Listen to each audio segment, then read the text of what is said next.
இன்று வெளியாகிறது 10ஆம் வகுப்பு பொதுத் தேர்வு முடிவு.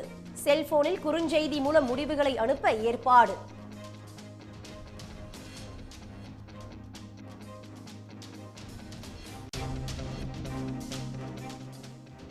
வெறுப்பு பேச்சு தொடர்பாக மோடி மீது நடவடிக்கை எடுக்க வேண்டும். தேர்தல் ஆணையத்திற்கு உத்தரவிடக் கோரி உச்சநீதிமன்றத்தில் வழக்கு.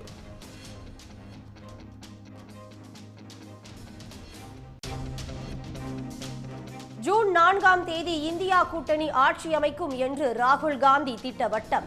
எண்ணெய் விலை கொடுத்தாவது அரசியல் சாசனத்தை காங்கிரஸ் பாதுகாக்கும் என்றும் உறுதி.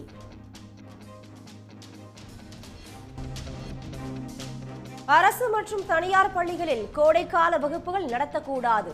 உறுதிப்படுத்துமாறு மாவட்ட ஆட்சியர்களுக்கு தலைமைச் செயலாளர் உத்தரவு.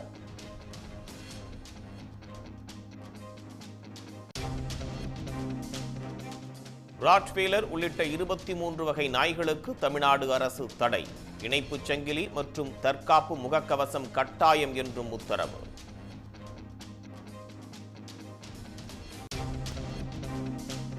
வாக்குப்பதிவு இயந்திரங்கள் பாதுகாப்புக்கு மேலும் ஒரு கேமரா. தமிழ்நாடு தலைமை தேர்தல் அதிகாரி உத்தரவு.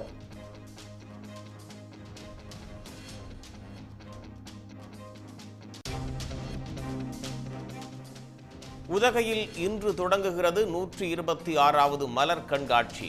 1 லட்சம் மலர்களால் டிஸ்னி வேர்ல்டு வடிவமைப்பு.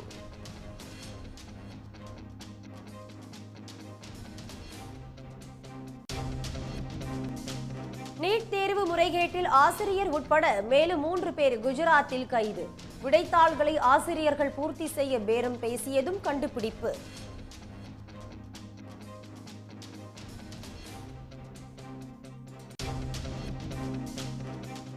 அரவிந்த் கெஜ்ரிவாலுக்கு இடைக்கால ஜாமீன் கிடைக்குமா? இன்று முடிவெடுக்கிறது உச்சநீதிமன்றம்.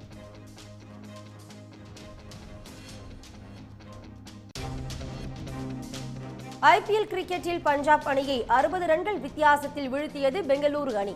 பிளே ஆஃப் சுற்றுக்கு செல்லும் வாய்ப்பில் இருந்து வெளியேறியது பஞ்சாப்.